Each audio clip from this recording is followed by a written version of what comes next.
दोस्तों नमस्कार, मैं हूं डॉक्टर प्रदीप प्रसन्न। आप सबका वेलकम है मेरे चैनल हिंदी की बिंदी पर। आइए आज हिंदी की बिंदी में कुछ नई बातें सीखते हैं।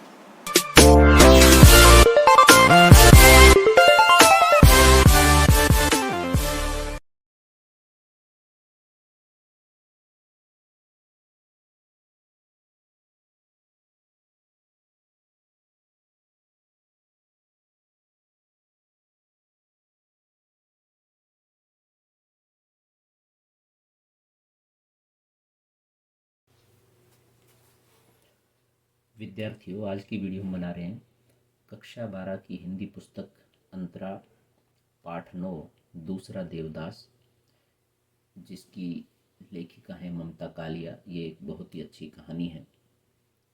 इस पाठ का हम वाचन कर चुके हैं, उसका अर्थ भाव व्याख्या विश्लेषण कर चुके हैं, यानी कि एक वीडियो हम पहले बना चुके हैं। अब इस पाठ से संबंधित प्रश्नों के उत्तरों को लेकर के वीडियो बना रहे हैं। तो आइए हम शुरू करते हैं आज की वीडियो। आप देख रहे हैं हिंदी की बिंदी चैनल। पाठ आधारित प्रश्नोत्तर। पहला प्रश्न है, पाठ के आधार पर हर की पौड़ी होने वाली गंगा जी की आरती का भावपूर्ण वर्णन अपने शब्दों में कीजिए। विद्यार्थियों ध्यान रखिए, जहाँ अपने शब्दों में अपने अनुसार इस तरह के शब्द आए किसी प्रश्न में, तो आपको अपनी बात को प्रमुखता देते हुए उस पाठ के आधार पर उत्तर देना है।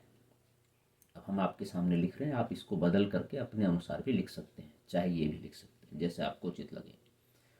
उत्तर है, हम गंगा जी की आरती देखने के लिए हर की पौड़ी के घाट पर गए।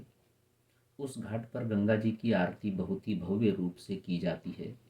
हम उस भव्य आरती का इंतजार कर रहे थे। रात्रि के समय हर की पौड़ी के घाट को हर तरफ से दियों से सजा दिया जाता है और यह दृश्य बहुत अद्भुत होता है। रात्रि के समय इस घाट पर गंगा जी की आरती ही सुनाई देती है।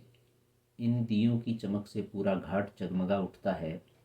इतना भव्य और सुंदर दृश्य देखकर मेरी आंखें उत्तेजित हो गई। इस घाट की भव्यता देखकर मेरे भीतर भी भक्ति की लहर दौड़ पड़ी। आरती के बाद बहुत समय तक हम माँ गंगा के शीतल जल में रहे। मेरे मन से यह आवाज़ आ रही थी, मानो माँ गंगा मुझे आशीर्वाद दे रही हो। अगला प्रश्न है, गंगा पुत्र के लिए गंगा मैया की जीविका और जीवन है। इस कथन के आधार पर गंगा पुत्र के जीवन परिवेश की चर्चा कीजिए। उत्तर है, इस पाठ में गंगा पुत्र उन्हें कहा गया है जिनका जीवन गंगा के भरोसे है। गंगा में लोगों द्वारा डाले गए धन को एकत्रित करके ही ये अपनी आजीविका चलाते हैं। गंगा पुत्र अपनी जान को जोखिम में डालकर गंगा में गोते लगाकर इन पैसों को एकत्रित करते हैं। इनके पास अपनी आजीविका का कोई और साधन नहीं है या इन्होंने कोई और चुना भी नहीं है। गंगा पुत्र 2 समय की रोटी के लिए अपनी जान को जोखिम में डालते हैं। इनका जीवन परिवेश अच्छा नहीं है, परंतु और कोई आजीविका का साधन न होने के कारण इन्हें यह काम मजबूरन करना पड़ता है। अगला प्रश्न है, पुजारी ने लड़की के हम को युगल अर्थ में लेकर क्या आशीर्वाद दिया और पुजारी द्वारा आशीर्वाद देने के बाद लड़के और लड़की के व्यवहार में अटपटापन क्यों आया? उत्तर है, लड़की और लड़का एक साथ मंदिर में गए थे, तो पुजारी ने लड़की के हम कहने पर यह सोचा कि ये दोनों पति पत्नी हैं। पुजारी ने इस भ्रम में आकर लड़की को आशीर्वाद दिया कि वे हमेशा साथ रहें। पुजारी जी का यह आशीर्वाद सुनकर दोनों को अटपटापन महसूस हुआ। लड़की के हम शब्द प्रयोग करने के कारण पुजारी जी को भ्रम हो गया। दोनों को ही लज्जा महसूस हुई और एक दूसरे से आंख भी नहीं मिला पा रहे थे। दोनों ही एक दूसरे से अटपटा व्यवहार कर रहे थे। उन्हें समझ नहीं आ रहा था कि किस प्रकार पुजारी जी को बताया जाए कि लड़की ने हम का प्रयोग क्यों किया था। अगला प्रश्न है, इस छोटी सी मुलाकात ने संभव के मन में क्या हलचल उत्पन्न कर दी, इसका सूक्ष्म विवेचन कीजिए। उत्तर है, मनसा देवी के मंदिर जाने के लिए जब संभव केबिल कार में बैठा था, तो उसके मन में अनेक कल्पना उठ रही थी। उसकी कल्पना उस लड़की से मिलने की थी और उसे पाने की। इस उम्मीद के साथ मंदिर जा रहा था कि वह लड़की उसे दोबारा मिलेगी।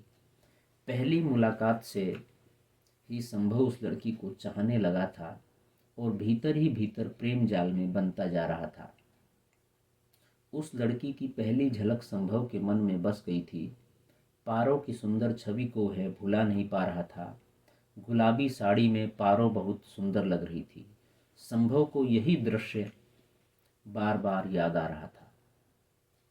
प्रश्न नंबर 5 है, मनसा देवी जाने के लिए केबिल कार में बैठे संभव के मन में जो कल्पनाएं उठ रही थी उनका वर्णन कीजिए। उत्तर, संभव को अपने जीवन में पहली बार किसी लड़की से प्रेम का आभास हुआ था। उसकी कल्पनाओं में संभव पूर्ण रूप से खोया हुआ था। वे मनसा देवी के मंदिर इसलिए जाना चाहता था क्योंकि उसे आस थी कि शायद वह लड़की उससे दोबारा भेंट कर सके। संभव की कल्पना उस लड़की से मिलने और उसे पाने की थी। संभव अपनी नानी के घर गया था, वहीं से वह उस घाट पर उस लड़की से मिला था। पहली मुलाकात के बाद उसके मन में बस चुकी थी, इसलिए वह मनसा देवी जाने के लिए केबिल कार में बैठा। वह गुलाबी रंग की केबिल कार में बैठा। अगला प्रश्न है, पारो बुआ इनका नाम है। उसे भी मनोकामना का पीला लाल धागा और उसमें पड़ी गिठान का स्मरण हो आया। कथन के आधार पर कहानी के संकेत पूर्ण आशय पर टिप्पणी कीजिए। उत्तर है, लड़की के भाई के बेटे ने इसे पारो बुआ कहकर संबोधित किया तो संभव देवदास की पारो के ख्यालों में खो गया। वह सोचने लगा कि देवदास में देवदास की प्रेमिका पारो थी और मेरी प्रेमिका का नाम भी पारो है। संभव ने अपनी पारो को प्राप्त करने के लिए मनसा देवी के मंदिर में जाकर मन्नत का धागा बांधा और दुआ की कि उसे पारो मिल जाए, और अपने साथ उस लड़के की मधुर स्मृतियां लेकर मंदिर से वापस आ गया। संभव मन ही मन पारो से प्रेम करने लगा था। संभव उस गुलाबी साड़ी वाली लड़की का नाम जानना चाहता था। तभी उस लड़की के भतीजे ने अपनी भुआ से संभव का परिचय कराया और अपनी भुआ को पारो भुआ कह के पुकारा। इससे संभव को लड़की का नाम पता चल गया। प्रश्न नंबर 7 है, मनोकामना की गांठ भी अद्भुत अनूठी है, इधर बांधी उधर लग जाती है। इस कथन के आधार पर पारो की मनोदशा का वर्णन कीजिए। उत्तर है, पारो भी पहली ही मुलाकात में संभव को पसंद करने लगी थी। जैसे ही पारो मनोकामना की गांठ बांधती है, तुरंत ही उसे संभव नजर आ जाता है। पारो की दशा का वर्णन इस पंक्ति से किया जाता है। पारो अपने मन ही मन में बोलती है कि मनोकामना की गांठ भी अद्भुत अनूठी है, इधर बांधी उधर लग जाती है। इस पंक्ति से पता चलता है कि पारो संभव की स्मृति को अपने भीतर बसा चुकी थी। दोनों के भीतर मिलने की उत्सुकता समान थी। जिस प्रकार संभव ने पारो को पाने के लिए मनसा देवी में मन्नत मांगी थी, इसी प्रकार पारो भी संभव को पाने के लिए मनसा देवी के मंदिर आई थी और वहां उसने मन्नत की चुनरी बांधी। मन्नत मांगते ही संभव उसके समक्ष आ गया और वह अत्यंत ही खुश हो गई। अगला प्रश्न है, निम्नलिखित वाक्यों का आशय स्पष्ट कीजिए। कह है, तुझे तो तैरना भी ना आवे, कहीं पैर फिसल जाता तो मैं तेरी माँ को कौन सा मुंह दिखाती। उत्तर है, संभव हर की पौड़ी के घाट से नहाकर नानी के घर देर से आया था। तब उसकी नानी ने संभव से कहा कि मुझे तुम्हारी फिक्र हो रही थी कि कहीं गंगा में स्नान के समय तेरा पैर फिसल कर गंगा जी में तो नहीं गिर गया। नानी संभव से कहती है कि तुझे तैरना भी नहीं आता, अगर तुझे कुछ हो जाता तो मैं तुम्हारी माँ को क्या बताती। खैर, उसके चेहरे पर इतना विभोर विनीत भाव था मानो उसने अपना सारा अहम त्याग दिया है। उसके अंदर स्व से जनित कोई कुंठा शेष नहीं है। वह शुद्ध रूप से चेतन स्वरूप आत्मा रूप और निर्मलानंद है। उत्तर है, इसका आशय है, संभव ने गंगा नदी के बीचों बीच एक व्यक्ति को देखा जो सूरज को जल चढ़ा रहा था। उस व्यक्ति को देखकर संभव को ऐसा लगा जैसे उस व्यक्ति के अंदर अहंकार बिल्कुल नहीं है। व्यक्ति बहुत ही शांत नजर आ रहा था। उसे देखकर ऐसा लग रहा था मानो उसने अपना सब कुछ भगवान को समर्पित कर दिया है और अब उसके पास कुछ नहीं है, लेकिन फिर भी वह ईश्वर की भक्ति में लीन है। उस पवित्र व्यक्ति को देखकर संभव को लगा जैसे वह व्यक्ति स्वाभिमान संपन्न है, उसे किसी चीज की कमी नहीं है। अहंकार त्याग करने के कारण उस व्यक्ति के जीवन में कोई दुख प्रतीत नहीं हो रहा था। गए एकदम अंदर के प्रकोष्ठ में चामुंडा रूप धारणी मनसा देवी स्थापित थी। व्यापार यहाँ भी था। उत्तर है, संभव अपनी नानी के घर गया था। वहां से वह मनसा देवी के मंदिर जा पहुंचा। उसने वहां की भव्यता को देखा और चकित रह गया। ऊपर दी गई पंक्तियों के माध्यम से संभव मनसा देवी के बारे में बता रहा है।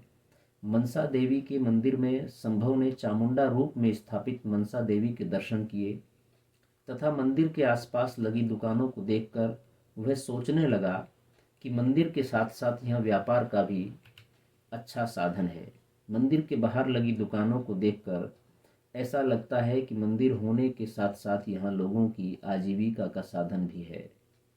दूसरा, लोग माला चढ़ावा या अन्य कुछ बेचकर या भगवान को चढ़ाकर भक्ति नहीं कर रहे हैं बल्कि व्यापार कर रहे हैं।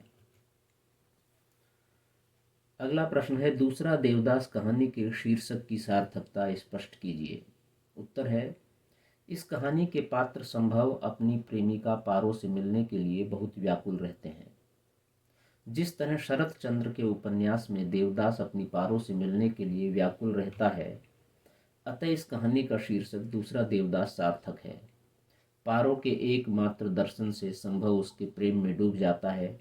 संभव ने उस गुलाबी साड़ी वाली लड़की के बारे में जानने के लिए उसे मनसा देवी मंदिर में खोजा। संभव के भीतर पारो की छवि छप चुकी थी। उसे पाने के लिए उसने मनसा देवी के मंदिर में मन्नत का धागा बांधा। पारो भी मन ही मन संभव को पसंद करने लगी थी। उसने भी मन्नत की चुनरी संभव से मिलने के लिए बांधी और तभी संभव उससे मिल जाता है। जैसे ही संभव पारो से मिलता है उसे लगता है मानो उसका जीवन सार्थक हो गया। मन्नत और पूजा पाठ में विश्वास न करने के बाद भी संभव यह सब करता है क्योंकि उसे पारो चाहिए। पारो से प्रेम हो गया इसलिए। प्रश्न नंबर 10 है, हे ईश्वर, उसने कब सोचा था कि मनोकामना का मौन उद्गार इतने शीघ्र शुभ परिणाम दिखाएगा? आशय स्पष्ट कीजिए। उत्तर है, संभव को पारो से पहली नजर में ही प्रेम हो गया था। उसने उस लड़की को पाने के लिए मनसा देवी के मंदिर में मन्नत की गांठ बांधी। संभव मन ही मन चाहता था कि ईश्वर उसे पारो से मिलवा दे। इसी उम्मीद में वह मनसा देवी के मंदिर गांठ बांधने गया था। संभव की तरह ही पारो भी मंदिर में संभव से मिलने के लिए ईश्वर से प्रार्थना करने आई थी। उसने वहां मन्नत मांगते हुए चुनरी बांधी। कुछ समय बाद ही संभव को मंदिर के बाहर पारो मिल गई तो वह सोचने लगा कि हे ईश्वर, मनोकामना का इतना शीघ्र शुभ परिणाम। वह पारो को देखकर अत्यंत उत्साहित हो उठा। पारो भी संभव को देखकर खुशी से शर्माने लगी। उन दोनों की मनोकामना इतने शीघ्र शुभ परिणाम लाई, इसका उन्हें कोई अंदाजा नहीं था। जबकि संभव एक तरह से ईश्वर में या मूर्ति पूजा में मंदिरों में विश्वास नहीं करता था, उसके बावजूद भी उसने ईश्वर से प्रेरणा की, प्रार्थना की। अगला प्रश्न है, इस पाठ का शिल्प आख्यात की ओर से लिखते हुए बना है, पाठ से कुछ उदाहरण देकर सिद्ध कीजिए। उत्तर है, हमने पाठ से कुछ उदाहरण लिए हैं जो निम्नलिखित हैं। यकायक सहस्त्र दीप जल उठते हैं, पंडित अपने आसन से उठ खड़े होते हैं। ख, संभव हंसा, उसके एक सार खूबसूरत दांत सांवले चेहरे पर फब उठे। ग, गंगा के सभी स्वयंसेवक खाकी वर्दी में मुस्तैदी से घूम रहे थे। घ, दूसरा, यह दृश्य देखकर मालूम होता है कि वे संबोधन गंगा जी के गर्भ तक पहुंच रहे हैं। अगला प्रश्न है, पाठ में आए पूजा अर्चना के शब्दों और इनसे संबंधित वाक्यों को छांट कर लिखिए। उत्तर है, आरती, आरती शुरू होने वाली थी। चंदन और सिंदूर, हर के पास चंदन और सिंदूर की कटोरी थी। स्नान, आरती से पहले स्नान। मूर्तियों, गंगा जी की मूर्ति के साथ साथ चामुंडा, बालकृष्ण, हनुमान और सीताराम की मूर्तियों की श्रृंगारपूर्ण स्थापना वहाँ की गई थी। नीलांजलि, पीतल की नीलांजलि में बत्तियां घी भिगोकर रखी गई थी। तो विद्यार्थियों, दूसरा देवदास पाठ के प्रश्नोत्तरों की वीडियो यही समाप्त होती है। वीडियो आपने पूरी देखी, इसके लिए आपका बहुत बहुत धन्यवाद। आशा करते हैं वीडियो आपके लिए लाभान्वित होगी। यदि अच्छी लगी तो लाइक करें, शेयर करें, कमेंट्स करें और हिंदी की बिंदी चैनल को सब्सक्राइब करना न भूलें और साथ ही बेल आइकॉन को भी दबाएं ताकि सभी प्रकार की वीडियो की सूचना आप तक पहुँचे मिल जाए। आज के लिए इतना ही।